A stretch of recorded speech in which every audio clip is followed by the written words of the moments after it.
नमस्कार मित्रांनो, परवा आम्ही आलेलो पंढरपूरला. पंढरपूरचं दर्शन तर सुखीच झालं. तर काल आम्ही गेलेलो तुळजापूरला आणि अक्कलकोट. तर स्वामीचं दर्शन तर झालंच आणि जेव्हा आम्ही अक्कलकोटला गेलेलो तेव्हा आम्ही सुंदरची स्वामींची मूर्ती आणली, ती प्रदक्षिणा घालायची माळ आणली आणि बाकी सुद्धा सामान आणलं. स्वामीच्या मठात जाऊन माझं मन तृप्त झालं आणि तिकडे ना स्वामीचा प्रसादही होता. तर आम्ही मस्त चांगला खाल्ला आणि तो खूप मस्त होता.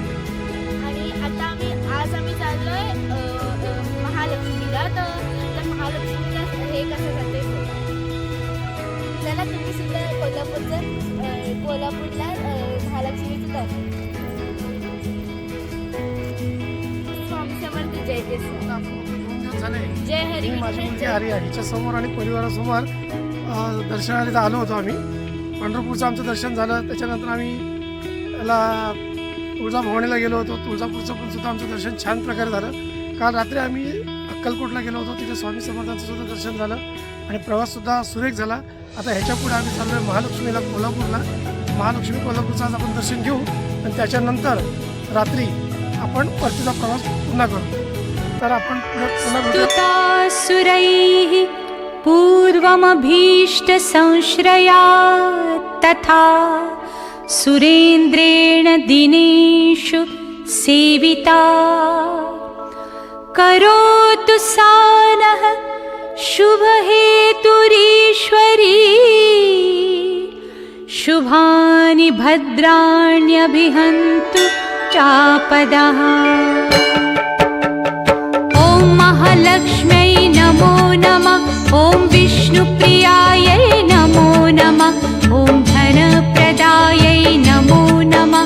ॐ विश्वजनन्यै नमो नमः. ॐ महालक्ष्म्यै नमो नमः. ॐ विष्णुप्रियायै नमो नमः. ॐ धनप्रदायै नमो नमः. ॐ विश्वजनन्यै नमो नमः. ॐ महालक्ष्म्यै नमो नमः. ॐ विष्णुप्रियायै नमो नमः.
विश्वजनन्यै